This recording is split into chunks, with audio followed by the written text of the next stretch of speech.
Hola, buenas noches. Dios los bendiga a todos, mis hermanos y amados. ¿Cómo están ustedes? Aquí su hermano y amigo Rafael Espina, una vez más, aquí con mi Biblia al frente, queriendo pues eh, hablar, predicar, enseñar la palabra de Dios gratuitamente, como dice el apóstol Pablo, ¿no? Hay de mí si no enseñara gratuitamente el Evangelio. Porque de gracias hemos recibido, de gracia tenemos que darlo, por supuesto, ¿no? Así que mis hermanos, hoy quería hablarles, quería más bien decir, hablarle a dos tipos o a dos grupos de personas. Quería hablarle a las personas que nunca han conocido a Cristo, nunca han tenido una experiencia personal con Dios, no conocen nada del Evangelio y por ende nada de lo que les depara el futuro. Y también les quiero hablar a otro grupo de personas que sí conocen el Evangelio, que sí han tenido una experiencia con Dios, pero que por alguna razón eh, se alejaron y están ahora pues apartados de la iglesia y por ende de las cosas espirituales de Dios, de la santidad, eh, de la iglesia, de los hermanos, de la piedad, y han cogido nuevos rumbos, mejor dicho, retrocedieron a la tierra de Egipto nuevamente. Y quería basarme en aquella enseñanza que está en Lucas capítulo 15, a partir del verso 11. Y le voy a dar dos connotaciones a esta enseñanza, ¿no? Tanto a las personas que no conocen al Señor, que nunca han tenido una experiencia con el Espíritu Santo, y también a las personas que una vez lo hicieron y que por alguna razón, pues, como dije antes, están ahora en tierra de Egipto. Cuando me refiero a tierra de Egipto es que volvieron atrás a la esclavitud, allá al pecado, a las sombras, de donde fueron sacados una vez. Así como el pueblo de Israel fue sacado de Egipto y trasladado pues vía a Canaán, y que por desobediencia de ellos, bueno, duraron 40 años en el desierto, pero vieron la mano de Dios, ese es otro tema. Y después al fin y al cabo un grupo de ellos, liderados por Caleb y Josué, entraron a la tierra prometida. Pero bueno, ese es otro tema. Eso tiene que ver mucho con esto también, por supuesto que sí. Así que estamos hablando de una historia donde podemos hablar del ser humano como hijo de Dios, como criatura de Dios, formado a la imagen de Dios, en obediencia, lleno de sabiduría, lleno de muchas cualidades, de muchos atributos divinos, de hecho, porque fuimos hechos conforme a la imagen de Dios, como lo dice Génesis 1:27, que fuimos hechos conforme a la imagen de Dios, varón y hembra nos creó, ¿no? Y, y bueno, por razones que ya muchos conocemos, el hombre se extravió del camino que Dios le había trazado, que era un camino de santidad y un camino de obediencia a su creador, y que Dios lo puso en un puesto privilegiado pues dentro de las criaturas formadas aquí en este mundo, en la tierra como tal, como planeta. Un hombre con espíritu, alma y cuerpo, que tenía pues como regente todo pues el dominio de la tierra y de todos eh, todas las cosas buenas pues que la tierra tenía, la naturaleza, la creación como tal, eh, giraba en torno a esta cabeza de la creación llamado ser humano. Pero bueno, ustedes saben que el hombre pecó, el hombre se fue tras sus propios pensamientos, se dejó engañar. Y para no caer mucho en detalles, ya muchos conocen la historia, el hombre fue engañado por la mujer, fue engañada por la serpiente, después la mujer hizo caer a Adán también. En resumidas cuentas, pues el diablo hizo alejar al hombre, a esta criatura perfecta que Dios había hecho, lo hizo alejar de la cobertura de su padre. Desde entonces el hombre comenzó a caminar a sus anchas. El hombre le pareció mejor caminar a espaldas de su Dios, a espaldas de su Creador, a espaldas de su Padre, y por ende, por la falta de obediencia y por la falta de sumisión, deja de ser hijo de Dios. Porque ser hijo de Dios no implica ser criatura hecha por Dios o creada por Dios. Ser hijo de Dios implica obediencia, sumisión, santidad, perfección.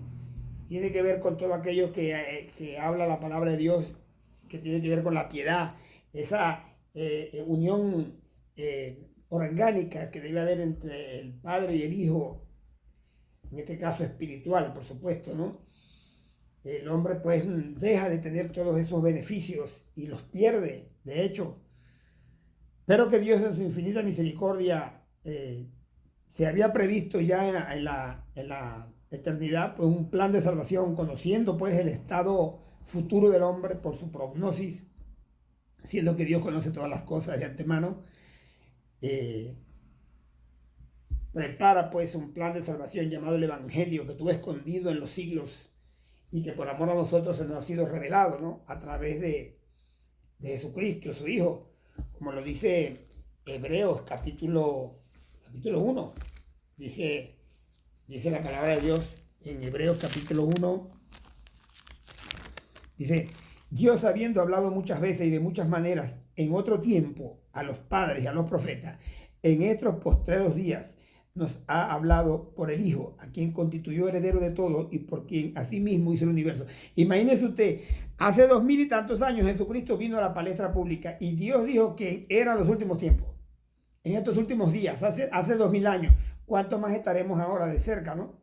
Bendito sea Dios. Y entonces, bueno, Jesucristo nos reveló el plan salvador de Dios el Padre para que podamos regresar al inicio, a los orígenes de la creación, teniendo una comunión íntima con el Padre, teniendo una comunión íntima con el Hijo y con el Espíritu Santo, esa unión misteriosa que llamamos nosotros pues la Trinidad Divina, pero que es un solo Dios, con un solo propósito. Alabado sea Dios. Entonces, bueno, voy a leer esta parte y lo voy a ir desglosando y voy a ir pues comparando tanto el hombre caído y que dejó de conocer a Dios, porque desde que Adán pecó, todos los seres humanos nacieron enemigos de Dios, muertos en el espíritu. Pero también voy a ir hablando de aquellas personas que de alguna manera conocieron a Dios, de alguna manera no conocieron a Dios a través del Evangelio, a través de la luz, a través de la verdad, a través del testimonio de Cristo, a través del evangelismo que se le hizo y su vida fue transformada y conoció a ese Dios verdadero y empezó a tener comunión con Dios, pero que por alguna razón se alejó también, igual que como hizo Adán y sus descendientes, y que de nuevo regresa pues a sus viejas andanzas. Y que obviamente ya es hijo, porque se hizo hijo en el momento que creyó en Jesucristo, como dice Juan capítulo 1, verso 12, ¿no? Y a los que creyeron en su nombre le dio potestad de ser hecho hijo de Dios. O sea, los reconvierte en hijos de Dios. Ahora somos hijos de Dios por creación e hijos de Dios por adopción. También porque la simiente de Dios, pues, esa palabra que se usa ahí en la Biblia, la simiente de Dios, en 1 de Pedro 1:23, dice que la simiente de Dios, que es la palabra de Dios, penetró en cada uno de nosotros y concibió una nueva criatura, un nuevo ser, lo que llamamos el nuevo nacimiento, lo que habla Juan capítulo 3, verso 3, que quien no nace de nuevo no verá el reino de Dios.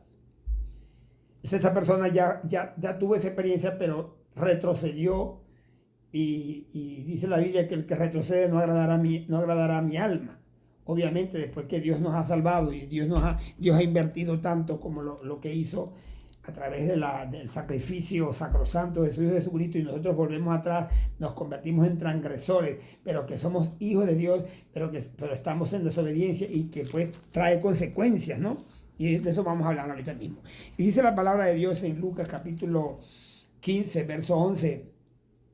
Dice, un hombre tenía 2 hijos. Si un hombre tenía 2 hijos, y el menor de ellos dijo a su padre, Padre, dame la parte de los bienes que me corresponde. A este muchacho se le llama en la Biblia, o los títulos que le ponen aquí en las Biblias, el hijo pródigo. Tenemos que comenzar diciendo qué es ser un hijo pródigo, qué es prodigar, el verbo prodigar. El verbo prodigar implica despilfarrar y agotar sin cuidado los bienes. O sea, malbaratar, despilfarrar, gastar a manos llenas, gastar sin ningún tipo de control las cosas que alguien tiene, los bienes que posea. Amén. Entonces, bueno, este hombre, el menor de ellos, dijo a su padre: Padre, dame la parte de los bienes que me corresponde, y le repartió los bienes. No muchos días después, juntándolo todo, el hijo menor se fue lejos a una provincia apartada y allí desperdició sus bienes viviendo perdidamente. Lo voy a leer todo rapidito y después voy a desglosar verso por verso de una manera expositiva, ¿no? Y cuando todo lo hubo malgastado, vino una gran hambre en aquella provincia y comenzó a faltarle. Y fue y se arrimó a uno de los ciudadanos de aquella tierra, el cual le envió a su hacienda para que apacentase cerdos. O sea, el hombre le dio trabajo y deseaba llenar su vientre de las algarrobas que comían los cerdos, pero nadie le daba.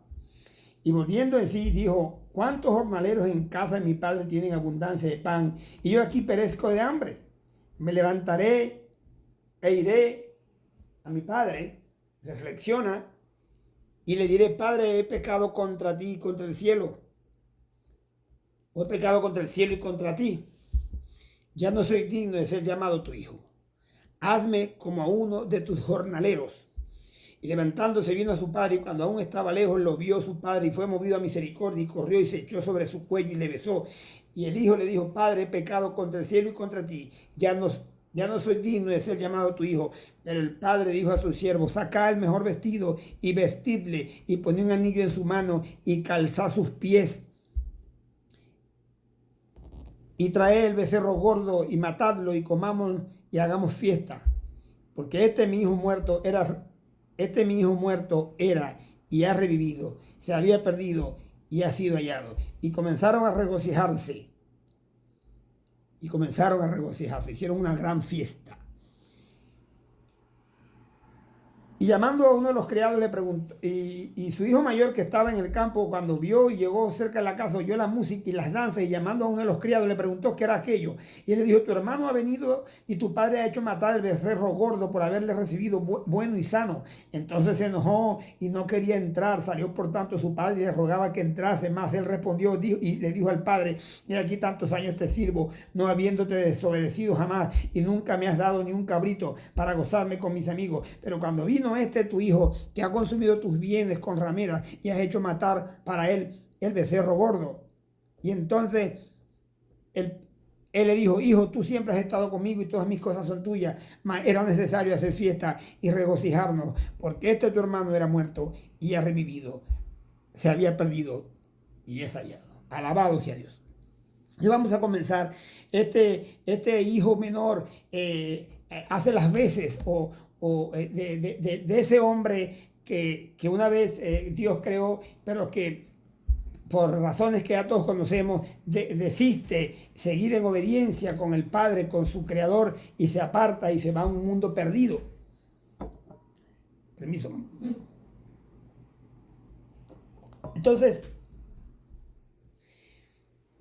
Dios pues crea un plan de salvación y comienza todo pues una operación salvadora, y que a través de la Biblia nos enseña cómo Dios ha hecho todos los esfuerzos posibles para conseguir nuevamente que el hombre, su criatura, se reconcilie con él y se convierta nuevamente en un hijo, y comience pues a disfrutar lo que en el principio Dios quiso, esa comunión íntima, esa coinonía con el Padre y con su criatura, con el Padre y con sus hijos, y que le costó pues la vida al Hijo de Dios, y que bueno, que gracias a Dios, Dios permitió que todo esto sucediera, porque si no, nadie tuviera esperanza de salvación, porque el justo por los injustos, para llevarnos a Dios aprobado.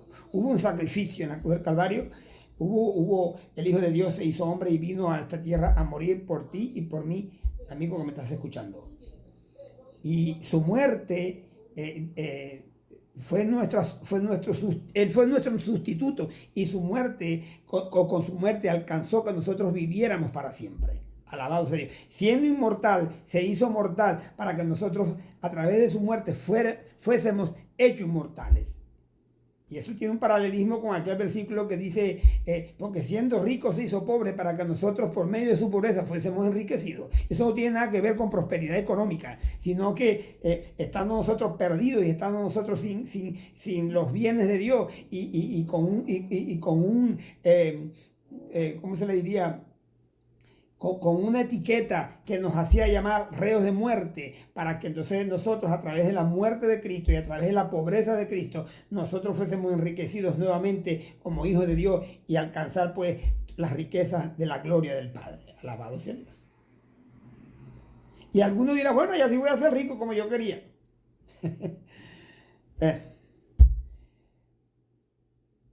No se trata de eso, hermano mío. Yo creo que en el cielo nadie va a estar pendiente de las riquezas de nadie, ni que si yo tengo plata, ni que si no tengo plata, porque la riqueza más grande que el ser humano pueda conseguir es estar frente a la presencia de su Dios, agradándole como hijo, como criatura, obedeciéndole por el resto de la eternidad. Alabado sea Dios. Y por supuesto, ¿cómo se dice? Disfrutando de todas aquellos beneficios, ¿no? que implica pues estar ante la presencia de un Dios lleno de amor, de misericordia, y que es el dueño del oro, la plata y del universo entero. Alabado sea Dios. Ahora bien, no muchos días después, juntándolo todo, el hijo menor se fue y se fue lejos a una provincia apartada, y allí desperdició todos sus bienes viviendo perdidamente. Ahora también quería hablar de esa persona que conoció al Señor y que un día y que se hizo hijo de Dios, o Dios lo hizo hijo de él por adopción, bendito sea Dios, y que por alguna razón se apartó de los caminos del Señor nuevamente y nuevamente está caminando a espaldas de Dios, y que Dios ha hecho todo lo posible porque regreses, y Dios pues lo ha inclusive, ¿cómo se dice? Lo ha castigado, de hecho. Mira como dice Hebreos, ¿no? Dice, hijo mío, no menosprecies la disciplina del Señor, porque ni desmayes cuando eres reprendido por él. Dios nos reprende cuando somos hijos de Dios y comenzamos se nos olvida todo lo que Dios ha hecho con nosotros y volvemos a caminar a espaldas de Dios. Entonces Dios, como buen padre, nos tiene que reprender, como dice la palabra de Dios. Porque el Señor, al que ama, disciplina y azota a todo aquel que atrae por hijo. Porque si soportar la disciplina, Dios os trata como a hijos, porque ¿qué hijo es aquel a quien el Padre no disciplina? Pero si se os deja sin disciplina, del cual todos han sido participantes, entonces sois bastardos y no hijos. Y tú que me estás escuchando y que una vez conociste la palabra de Dios y conociste al Señor y probaste pues el Evangelio y las bienaventuranzas de la vida cristiana, y que hoy por hoy te apartas entonces y te están sucediendo cosas y estás siendo infeliz y estás siendo completamente lloras dentro de ti y tienes un vacío que no lo puedes llenar con nada, como también aquel hombre que se ha alejado de Dios sin haber conocido a Dios y trae un vacío intrínseco en su vida y que no lo llena con nada, ni con drogas, ni con licor, ni con mujeres, ni con una vida perdida, como este muchacho se fue y malgastó los bienes de su padre, y después entonces había en su vida una carencia tal que él necesitó buscar a Dios desesperadamente y regresar a su padre. Hoy, tú que me estás escuchando y que nunca has tenido un encuentro con Dios, esa tristeza, ese vacío que hay en tu vida, que no lo logras llenar con nada, hoy tienes una mujer, hoy la mujer tiene otro hombre, se casan, se divorcian y toman aguardiente, consumen droga, hacen cualquier cosa para llenar un vacío que no lo pueden llenar, porque el vacío que está dentro de ti tiene la forma de Dios, que solamente Él lo puede llenar. ¿Por qué te sientes vacío? Porque estás fuera de tu padre, porque estás como un huérfano. Tienes un espíritu de orfandad que no lo puede llenar nada. Imagínate tú, un muchacho de la calle, sin padre, sin madre, en la calle, golpeado, aguantando de todo a la gente. ¿Cómo se sentirá un niño de esos de la calle que vemos por allí? Bueno, así se siente el ser humano cuando anda sin Dios en el mundo. Y por supuesto, aquel que conoce a Cristo se siente mucho peor todavía, porque después de haber probado las bonanzas del Evangelio y la bonanza de una vida cristiana y haber sido desatado y liberado de una vida de pecado, nuevamente se enredado nuevamente con aquella vida mundana, 7 peores espíritus entran sobre él y lo dominan completamente, y el postrer estado viene a ser peor que el primero. Por eso que no hay nada más peligroso que un evangélico apartado. No hay nada peor que un cristiano evangélico descarriado, porque se ponen peor. Alabado sea Dios. Pero Dios en su infinita misericordia hace todo lo posible porque vuelvas. Y mira, y si te tiene que mandar a un hospital, y si te tiene que mandar a una cárcel, y si te tiene que pasar algo malo para que tú recapacites y vuelvas al Padre, Dios lo va a hacer, por amor. Y este muchacho se fue de la cobertura de su padre, aleluya, y comenzó a pasar de todo. Y mira cómo dice, bueno, y tú me dirás, bueno, pero ¿cuáles bienes Dios me dio a mí para que yo los haya malgastado? Por supuesto que sí. Dios te dio la vida, te dio la juventud, te dio la salud, te dio la inteligencia, te dio dones y capacidades, y tú los has malgastado en el mundo. Y sobre todo las personas que hemos conocido a Dios y que nos hemos apartado, hemos malgastado las cosas y los talentos que Dios nos ha dado y los hemos enterrado y hemos hecho con ellos lo que nos ha dado la gana. Pero Dios te va a traer a juicio. Por supuesto, Dios no va a condenar a ningún hijo de él, lo va a traer, así sea por las mechas, y lo va a sentar y lo va a tener que disciplinar de una manera dura hasta que esa persona reconozca que ha pecado contra Dios y que la única forma que tiene para volver a ser feliz y volver a tener una vida agradable al Señor es arrepintiéndose y viniendo de rodillas, llorando con su corazón quebrantado y pidiéndole perdón a Dios. No hay otra manera, no hay otra forma. Tanto el uno como el otro, tanto como el pecador que no conoce a Dios, como el pecador que ha conocido a Dios. Y cuando hubo malgastado todo, el hijo menor se fue y dice, y cuando hubo y muchos días después, juntándolo todo, se fue a una provincia apartada y allí desperdició sus bienes viviendo perdidamente. Todo aquel que está fuera de las manos de Dios está viviendo perdidamente. Unos por ignorancia crasa de no haber conocido a Dios nunca, por haber vivido una vida religiosa. Me bautizaron cuando pequeño y ya, pero no me dijeron qué era lo que yo tenía que hacer, cuál era mi parte, que yo me debía a mi Dios, que yo necesitaba arrepentirme, que yo necesitaba convertirme a Jesucristo, aceptarlo como Señor y mi Salvador y comenzar a vivir una vida nueva. Y el otro, peor todavía, habiendo conocido todas estas cosas, nuevamente le pasó lo que al perro le pasa, al perro que vuelve al vómito y a la puerca lavada, como le dicen, creo que es Judas en su único verso, su único capítulo, la puerca lavada que vuelve al cielo. El otro, el de segunda condición, está peor porque es hijo de Dios, pero anda pues en desobediencia y en un camino muy peligroso. Pero el otro también está en un camino súper peligroso, porque andar en este mundo caminando sin Dios es como caminar en la cuerda floja. En cualquier momento te vas por un lado, te vas por otro, la cuerda se rompe y caerás pues en la muerte eterna, en el juicio eterno que está establecido para los hombres, como dice Hebreos 9:27, y está establecido para los hombres que mueran una vez y después de esto el juicio. Y dice la Biblia que cuando hubo malgastado todos los dones y bienes que Dios le había dado, ya hice mención de ello, vino una gran hambre en aquella provincia. Es aquel vacío, aquella hambre espiritual que esa persona tiene. Mire, ¿cómo es posible que hombres que tengan todo en su vida, dinero, fama, tienen de todo en su vida, inteligencia, han nacido en familias privilegiadas, en sitios privilegiados, y que hoy por hoy han habido una cantidad de personas que se han suicidado porque no hay nada que los llena? Se ven envueltos en un vacío y en una tiniebla de tal magnitud que deciden pues quitarse la vida, no sabiendo que ese es el principio de los dolores, realmente. o el principio de la perdición, la muerte eterna. Ya no hay oportunidad. Hay oportunidad para el hombre mientras viva, dice Eclesiastés.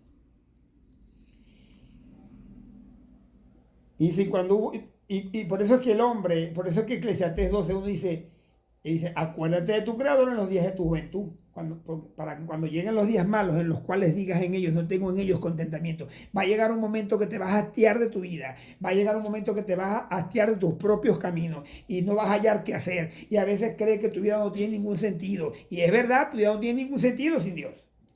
Porque el sentido de nuestra vida es Dios. Es Él quien ha trazado nuestro futuro. Es Él quien sabe quiénes somos y para dónde vamos. Por eso necesitamos volver a Dios. Tanto el que no conoce a Dios como el que le conoce y está apartado y está frío.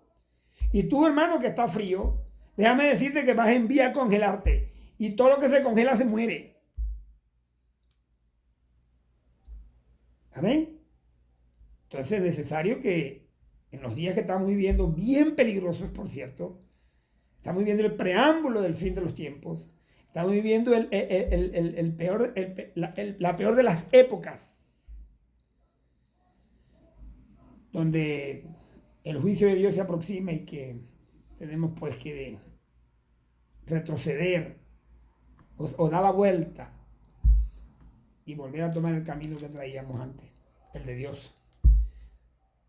El camino estrecho, porque ese camino ancho lo que te va a llevar es a la perdición, dice la Biblia.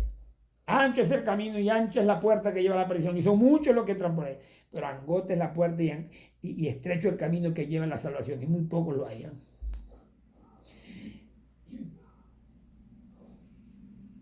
Y fue y se arrimó cuando ya el hambre, aquella sed y aquella hambre de justicia que necesitaba tener para saciar y mitigar aquella hambre y aquella sed interior, espiritualmente hablando, se fue y se arrimó a uno de los ciudadanos de aquella tierra. Buscamos ayuda a las cosas mundanas, buscamos ayuda a hombres mundanos. Nuestras armas no son carnales, sino espirituales, poderosas en Dios para destrucción de fortaleza. Arrímate a Dios, arrímate a la palabra de Dios. Ve a una iglesia, escucha la palabra de Dios. Cuando escuches hoy su voz, no endurezcáis vuestro corazón, dice la Biblia. Venid a mí y acercaos a mí, yo me acercaré a vosotros. Venid a mí los que estáis trabajados y cargados, que yo os haré descansar, como dice Mateo 11:28. ¿Estás cansado? Claro que estás cansado. Ya no aguantas más la presión del mundo. Ya no aguantas más la soledad, el desamor, la traición, los fracasos. Ya no lo aguantas más. Y a veces tenemos cara de que somos muy felices, pero por dentro estamos como aquel payaso que hacía reír a la gente, pero cuando llegaba a su camarote eran lágrimas y lágrimas, porque no se soportaba ni a sí mismo. Esa es la pura verdad de los seres humanos.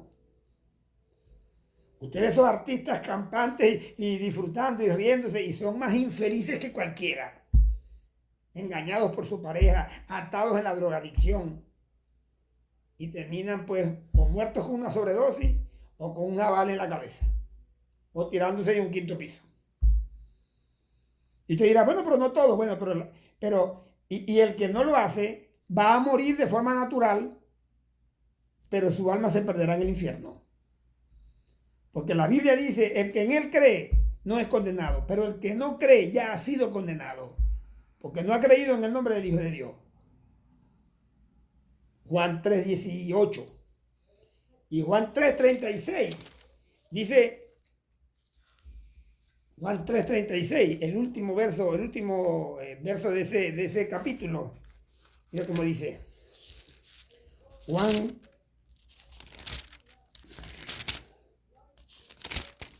3:36. El que cree en el Hijo tiene vida eterna, pero el que rehúsa creer en el Hijo no verá la vida, sino que la ira de Dios estará sobre él. Alabado sea Dios. Y seguimos entonces aquí en Lucas 15. Me salí un poquito de aquí para enseñarles los otros versos. Lucas 15. Dice, y fue y se arrimó a uno de los ciudadanos de aquella tierra, el cual le envió a su hacienda para que apacentase cerdos. Mire, a veces nos toca hacer cosas que odiamos, a veces nos toca hacer cosas que no queremos, porque no es nuestra manera de ser y nos obliga la vida a hacer cosas que no queremos. ¿Por qué? Porque no queremos buscar el camino verdadero, el camino de la luz, sino que nos queremos seguir revolcando en el pecado y no queremos irnos a la luz para que la luz nos revele que nuestras obras son malas. Lo dice Juan capítulo 3 también, verso 19, por ahí. El que es de Dios viene a la luz para que vea que sus obras son hechas en Dios. Pero el que no es de Dios no viene a la luz para que no se descubra que sus obras son malas. Viven en la incógnita, pues. Bueno, y algunos son más que evidentes, ¿no? Ahora los pecados son evidentes. Antes la gente hacía las cosas escondidas, ahora ni eso, ahora lo hacen a vox populi y a la vista de todos los hombres. Y lo llevó a su hacienda para que apacentase cerdo. Imagínese usted, para un judío, porque esta historia es de un judío, apacentar cerdo es la cosa más abominable que alguien podía hacer. Y según Levítico 11, el cerdo es un animal inmundo. Un judío ni se acerca a los cerdos. Y sin embargo, a este hombre lo pusieron a cuidar cerdos. O sea, a veces el mundo nos lleva a hacer las cosas que más odia Dios y que más odiamos nosotros, por rebeldes.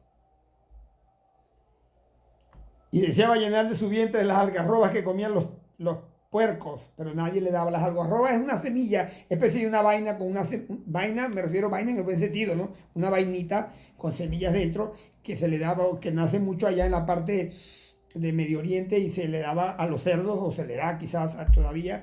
Y eso, bueno, él quería llenar su vientre con eso. A veces cuando tenemos la necesidad de Dios, mira, queremos ir a una religión, vamos allá, nos vamos allá a ¿cómo se llama? A Alcohólicos Anónimos o a Drogadictos Anónimos, o nos vamos al psiquiatra, o nos vamos al brujo, o nos vamos a cualquier cosa buscando un remedio porque tenemos un hambre y tenemos una ansiedad por las cosas espirituales que no hayamos cómo llenarla. Bueno, regrésate a Dios. Él es el pan de vida, Él es el agua de vida, que entrará en ti y saltará y como una fuente que salte para vida eterna. Él es la luz del mundo. Él es el que va a alumbrar tu vida. Él es el que va a renovar tu vida, el que te va a resucitar de entre los muertos, porque andas caminando muerto. ¿Cómo así? Claro, andas caminando sin el Espíritu. Todos los que nacieron en este mundo caminan sin el Espíritu. Tienen que nacer de nuevo para que ese Espíritu reviva nuevamente y comiencen a entender las cosas que son del Espíritu. Por eso que el Evangelio te parece una locura. Que 1 Corintios 2:14 dice que el hombre natural, el que no conoce las cosas de Dios, las cosas del Espíritu le parecen locura. Esos evangélicos locos no entienden la Biblia, no entienden el Evangelio. Les entra por aquí, les sale por aquí. Porque necesitan nacer de nuevo, necesitan darse un break y pensar qué es lo que dicen estos locos, qué es lo que dice ese libro negro. Y entonces cuando el Espíritu de Dios puede hacer algo en tu vida. Y al otro, lo que tienes que reflexionar, como hizo este hombre, dice, y volviendo en sí, porque todo